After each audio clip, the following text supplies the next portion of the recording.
भारत की खोज से दो पृष्ठभूमियाँ, भारतीय और अंग्रेजी, इस पाठ का अध्ययन करेंगे। तो आइए देखते हैं बच्चों, दो पृष्ठभूमियाँ, भारतीय और अंग्रेजी। भारत में अगस्त सन 1942 में जो कुछ हुआ आकस्मिक नहीं था। तो बच्चों 1942 में हुआ क्या था? भारत छोड़ो आंदोलन की शुरुआत हुई थी। तो लेखक का कहना है कि ये अचानक से होने वाली आंदोलन नहीं थी। वह पहले जो बहुत कुछ होता आ रहा था उसकी चरम परिणति थी। चरम परिणति, परिणति मतलब एक तरह से समापन, अंत। जो अंग्रेजों की गुलामी हम वर्षों तक सहते आ रहे थे, जब उसका विरोध शुरू हुआ तब से लेके वो आखिरी स्टेज पर आ गया था। इसके बारे में आक्षेप, आरोप, आलोचना, बुराई और सफाई के रूप में बहुत कुछ लिखा जा चुका है और बहुत सफाई दी जा चुकी है। फिर भी इसे लेखन में से असली बात गायब है। लेखक कहते हैं कि इस घटना को लेकर बहुत से आरोप प्रत्यारोपण, बुराई भी हुई, सफाई देने के लिए बहुत कुछ लिखा गया, पर लेखक का मानना है कि बहुत सफाई दी जा चुकी है, फिर भी इस लेखन में असली बात गायब है। क्यों? क्योंकि इसमें एक ऐसी चीज़ को केवल राजनीति पहलू से देखा गया है जो राजनीति से कहीं गहरी थी। इन सब के पीछे वह तीव्र भावना बच रही थी कि चाहे कुछ भी हो जाए, राज्य को बर्दाश्त नहीं किया जा सकता। ब्रिटिश हुकूमत के शासन को बर्दाश्त नहीं किया जा सकता। इस तरह से लोगों के अंदर जो भावनाएं थी, इसको लेखनी के माध्यम से नहीं उकेरा गया और इसमें जो कुछ भी हुआ उसको एक राजनीतिक पहलू से ही, राजनीतिक नज़रिए से ही लोग उसे देख रहे थे। व्यापक उथल पुथल और उसका दमन, जनता की ओर से अकस्मात असंगठित प्रदर्शन और विस्फोट। जनता, देश की जनता की तरफ से भी असंगठित रूप से, मतलब पहले से संगठित नहीं थे ये सब काम करने के लिए, प्रदर्शन के लिए, विस्फोट के लिए, अचानक से शुरू हो गए। जैसे देखा, महात्मा गांधी ने भारत छोड़ो आंदोलन का प्रस्ताव रखा, जनता भी आक्रोश में आ गई, जिनका अंत हिंसात्मक संघर्ष और तोड़फोड़ में होता था। और जाहिर सी बात है बच्चों, अगर जनता बिगड़ गई तो जनता को कंट्रोल करना बहुत ही मुश्किल होता है। तो जिसका अंत क्या हुआ? हिंसात्मक, काफ़ी हिंसा हुई, मारपीट, तोड़ फोड़, जबरदस्त और शक्तिशाली हथियारबंद सेनाओं के विरुद्ध भी लगातार चलते रहे। ब्रिटिश हुकूमत की जो सैनिक थे, जो सेना थे, हथियारों से सुसज्जित होकर उनके खिलाफ भी ये चलते रहे। इससे जनता की भावनाओं की तीव्रता का पता चलता है। इस घटना के बाद लेखक क्या कहते हैं कि इससे जनता की भावनाओं की तीव्रता, उनके अंदर किस तरह से तीव्र भावना है अंग्रेजों को निकालने की, इस भावना का पता चलता है। यह भावना उनके नेताओं की गिरफ्तारी से पहले भी थी। जब भारत में ब्रिटिश हुकूमत ने हमारे बड़े बड़े नेताओं को गिरफ्तार किया तब भी उनके अंदर वही थी, लेकिन इन गिरफ्तारियों और उसके बाद अक्सर होने वाले गोलीकांड ने जनता के क्रोध को भड़का दिया। गोलीकांड, जैसे कि आपको जलियांवाला हत्याकांड के बारे में आपने सुना होगा, तो ऐसे बहुत सारे गोलीकांड हुआ करते थे, निहत्थों पर गोली चलाना। तो इस बात से जनता भड़क चुकी थी, वह इतने क्रुद्ध और उत्तेजित थे कि चुप नहीं बैठ सकते थे। ऐसी परिस्थिति में स्थानीय नेता सामने आए, मतलब उस क्षेत्र के जो नेता थे सामने आए और कुछ समय के लिए उनका अनुसरण किया। जनता ने उनके नेतृत्व में काम करना शुरू किया, लेकिन उन्होंने जो भी निर्देश दिए वे काफ़ी नहीं थे। जनता जिस तरह से चाह रही थी उस तरह से जो उनके लीडर थे, नेता थे, उन्होंने उस तरह से उपदेश नहीं दिए। अपने मूल रूप में एक सहज जन आंदोलन था। देखा जाए तो पूरे भारत में एक जन आंदोलन, मतलब लोगों का आंदोलन। पूरे भारत में 1942 में युवा पीढ़ी ने, विशेष रूप से विश्वविद्यालयों के विद्यार्थियों ने हिंसक और शांतिपूर्ण दोनों तरीके से कार्यवाही में बहुत महत्वपूर्ण काम किया। युवा पीढ़ी, देश की जो युवा पीढ़ी थी, विश्वविद्यालय यूनिवर्सिटी में पढ़ने वाले जो विद्यार्थी थे, मारपीट का रास्ता भी अपनाया और महात्मा गांधी के साथ मिलकर शांतिपूर्ण दोनों तरीके से जितनी भी कार्रवाई हुई उस कार्रवाई में महत्वपूर्ण भूमिका निभाई। इस तरह से 1857 के गदर के बाद पहली बार भारत में ब्रिटिश राज ढांचे को बलपूर्वक चुनौती देने के लिए बहुत बड़ी जनसंख्या उठ खड़ी हुई। 1857 की जो क्रांति हुई थी उसके बाद ब्रिटिश हुकूमत के खिलाफ पहली बार देश की जनता काफ़ी संख्या में उठकर खड़ी हुई उनका विरोध करने के लिए। यह चुनौती मूर्खतापूर्ण और बेमौके थी, क्योंकि दूसरी ओर संगठित हथियारबंद सैनिक थे। हालांकि जो भी हमारे देश के नागरिकों के द्वारा काम किया गया, ये असंगठित रूप से किया गया, इसके लिए पहले से कोई तैयारी नहीं थी। और दूसरी तरफ हथियारों से सुसज्जित सैनिक थी, उनके पास सैनिक शक्ति काफ़ी थी। यह सैनिक शक्ति इतिहास में पहले किसी अवसर की तुलना में कहीं अधिक थी। उस भीड़ ने न तो इस द्वंद्व की तैयारी की थी और न ही इसके लिए समय का चुनाव खुद किया था। एक तरफ देश की जनता और दूसरी तरफ हथियारों से सुसज्जित सैनिक। आप इसका परिणाम जानते होंगे बच्चों कि हथियारों से सुसज्जित सैनिक हो अगर निहत्या जनता पर गोलियां चलाना शुरू की तो क्या अंजाम होगा। यह स्थिति उनके सामने अनजाने ही आ गई थी। इसके लिए देश की जनता तैयार नहीं थी। उन्होंने नहीं सोचा था कि इस तरह से उनको मुकाबला करना पड़ेगा। तात्कालिक प्रक्रिया के रूप में भले ही वह प्रक्रिया नासमझी से भरी या गलत रही हो, लेकिन उससे भारत की स्वतंत्रता के लिए उन्होंने अपने प्रेम और विदेशी शासन के विरुद्ध अपनी घृणा को प्रकट किया। भले ही मतलब नासमझी इसको हम कहे या सोच समझ कर काम न करने की प्रक्रिया कहे, फिर भी उस घटना के माध्यम से ये तो जाहिर हो गया कि भारत की स्वतंत्रता के लिए अपने प्रेम और विदेशी शासन के विरुद्ध किस तरह से देश की जनता के अंदर नफरत है। सन 1942 के दंगों में पुलिस और सेना की गोलाबारी में मारे गए घायल हुए लोगों की संख्या अनुमानित सरकारी आंकड़े के अनुसार, मतलब अप्रॉक्सीमेट अनुमान लगाया गया सरकारी आंकड़े के द्वारा कि लगभग 1028 मरे, 3200 घायल हुए। जनता के अंदाज के अनुसार मृतकों की संख्या लगभग 25,000 कही जाती है। सरकारी आंकड़ा क्या आया 1025, पर जो ऑन ग्राउंड थे, जो जनता थी मैदान में, जिन्होंने अपनी आंखों से देखा, उन्होंने लगभग 25,000 बताए। पर यह संख्या भी संभवतः अतिरंजित है, मतलब क्लियर नहीं है। शायद 10,000 की संख्या ज़्यादा सही होगी। मतलब जो जनता बता रही है, जो सरकार बता रही है, दोनों अनुमानित है, बिल्कुल करेक्ट नहीं है। तो लेखक बता शायद 10,000 या उसके आसपास संख्या हो सकती है मरने वालों की। यह साधारण बात थी कैसे बहुत से शहरी और ग्रामीण क्षेत्रों में ब्रिटिश शासन खत्म हो गए। इस तरह से जनता जब एकजुट होकर उन्होंने अंग्रेजों के खिलाफ कार्रवाई शुरू की तो बहुत से ऐसे शहर थे, गांव थे जिस पर से अंग्रेजों का हुकूमत समाप्त हो गया और 1900 पर दोबारा विजय पाने में उसे कई दिन और कई हफ्ते लग गए। ब्रिटिश हुकूमत ने फिर से उस पर कब्जा करने के लिए काफ़ी प्रयास किया और काफ़ी समय लगा उस पर कब्जा करने में। ऐसा विशेष रूप से बिहार में, बंगाल में और मिदनापुर जिले में और संयुक्त प्रांत के दक्षिण पूर्वी जिलों में हुआ। यह बात ध्यान देने की है कि संयुक्त प्रांत के बलिया जिले में, जिसे दोबारा जीतना पड़ा था, भीड़ के खिलाफ शारीरिक हिंसा या लोगों को चोट पहुंचाने की कोई गंभीर शिकायत नहीं है। कई जगह तो हिंसा का सहारा लेकर भी ब्रिटिश हुकूमत ने उस पर दोबारा कब्जा किया, पर यहाँ पर लेखक ने बताया कि बलिया जिले में जो दोबारा कब्जा जीतना पड़ा था, भीड़ के खिलाफ शारीरिक हिंसा या लोगों को चोट पहुंचाने की कोई गंभीर शिकायत नहीं आई। अब उसके बाद शुरू होता है बच्चों भारत की बीमारी, अकाल, सूखा, बाढ़, प्राकृतिक आपदा। भारत बहुत बीमार था, तन और मन दोनों से। जबकि लड़ाई में कुछ जो बहुत फूले फले थे, दूसरों पर बोझ चरम सीमा तक पहुंच गया था और इसकी भयानक स्मृति दिलाने के लिए अकाल पड़ा। एक तो ब्रिटिश हुकूमत के खिलाफ जो संघर्ष चल रहा था, जो लड़ाई चल रही थी, आज़ादी की लड़ाई चल रही थी, उसमें किस तरह से हिंसा, मार काट, तोड़ फोड़ हुआ। उसके बाद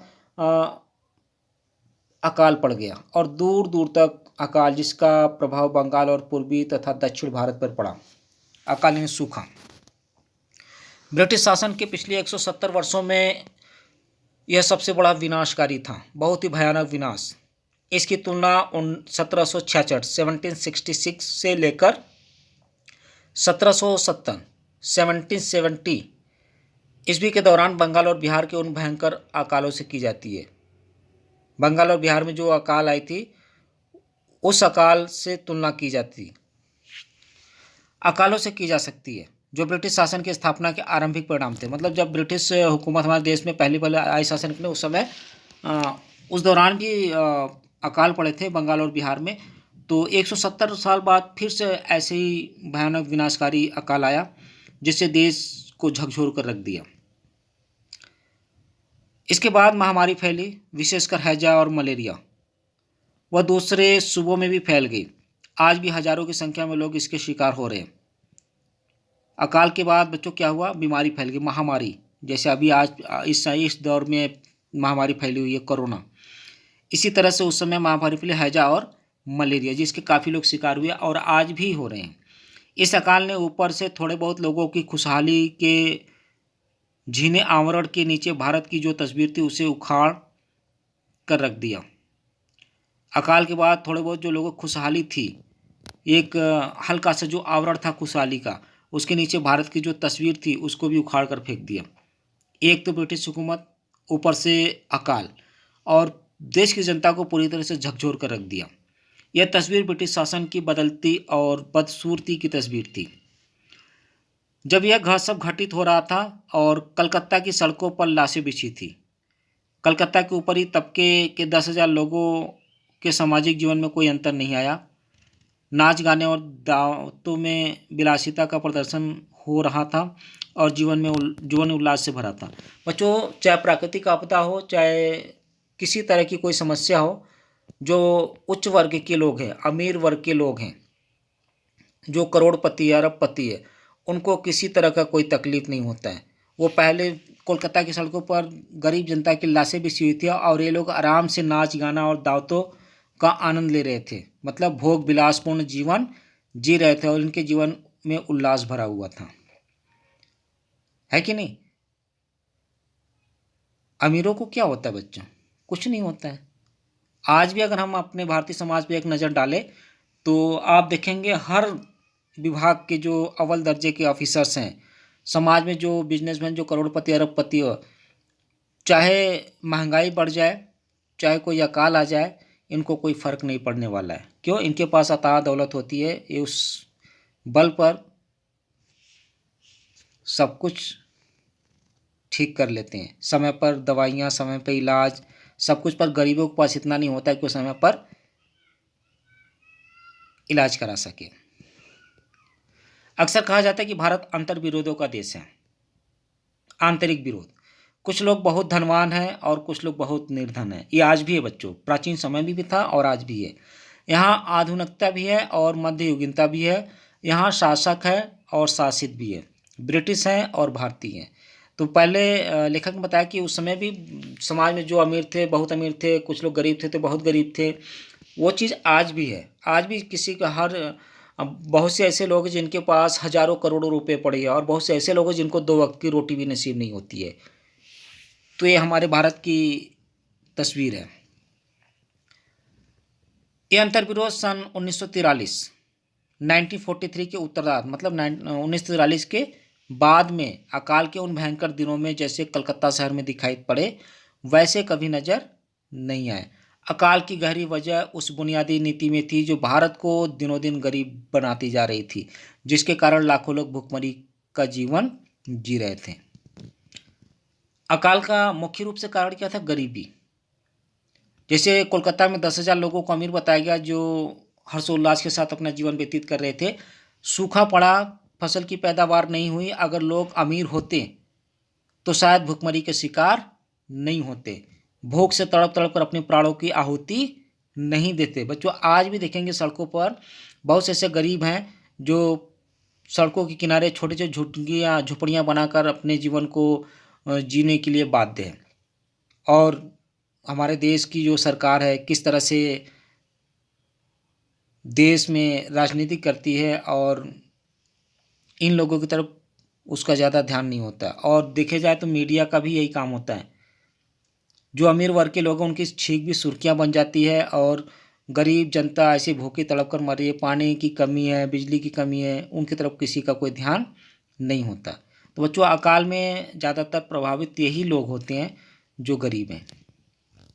भारत में ब्रिटिश शासन पर बंगाल की भयंकर बर्बादी ने उड़ीसा, मालाबार एवं दूसरे स्थानों पर पड़ने वाले अकाल ने आखिरी फैसला दे दिया। पर जब वे जाएंगे तो क्या छोड़ेंगे? 3 वर्ष पहले मृत्युशैया पर पड़े टैगोर के सामने यह चित्र उभरा था। लेकिन वे कैसा भारत छोड़ेंगे जिनकी नग्न दुर्गति है? बच्चों, एक तरफ से तो अकाल से पीड़ित था भारत और दूसरी तरफ भारत छोड़ो आंदोलन चल रहा था। तो ब्रिटिश कैसा भारत छोड़कर जाएंगे? जो जिस समय ब्रिटिश हमारे देश में आए थे, किस तरह से हमारे देश में हर एक चीज़ की, किसी चीज़ की कमी नहीं थी। भारत देश सोने की चिड़िया कहा जाता था। खुशहाल और संपन्न भारत था। और जब ये छोड़कर जाएंगे तो क्या छोड़कर जाएंगे? नग्न दुर्गति, बुरी हालत। अंत में उसे सदियों पुराने प्रशासक की धारा सूख जाएगी तो अपने पीछे कितनी कीचड़ और कचरा छोड़ेंगे। जैसे वो जो नदी का पानी बढ़ता है तो नदी का पानी जैसे ही वो घटने लगता है तो कितना कचरा वो छोड़ जाता है। ठीक इसी तरह से जो ब्रिटिश हुकूमत की जो बाढ़ थी पूरे भारत देश को अपने कब्जे में ले लिया। आज जब वो वापस जाएंगे तो कितना कीचड़ और कचरा छोड़ जाएंगे। कीचड़ और कचरा से तात्पर्य गरीबी, भुखमरी, लाचारी, बेबसी, है ना। भारत की सजीव सामर्थ्य। अकाल और युद्ध के बावजूद प्रकृति अपना कायाकल्प करती है। प्रकृति अपने आप का कायाकल्प करती है, पुनर्निर्माण करती है और कल के लड़ाई के मैदान में आज फूलों और हरी घास से ढक देती है। बच्चों, प्रकृति की तरफ से जो आपदाएं आती है उसकी भरपाई तो प्रकृति कर देती है। मनुष्य के पास स्मृति का विलक्षण अद्वितीय गुण होता है।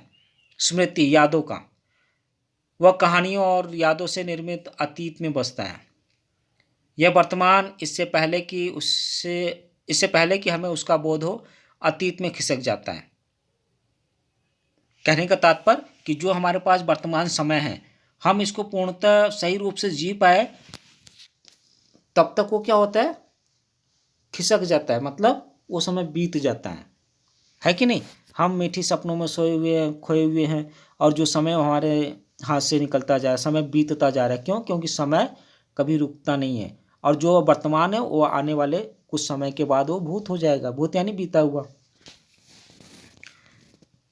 आज जो बीते हुए कल की संतान है खुद अपनी जगह अपनी संतान आने वाले कल को दे रहा है।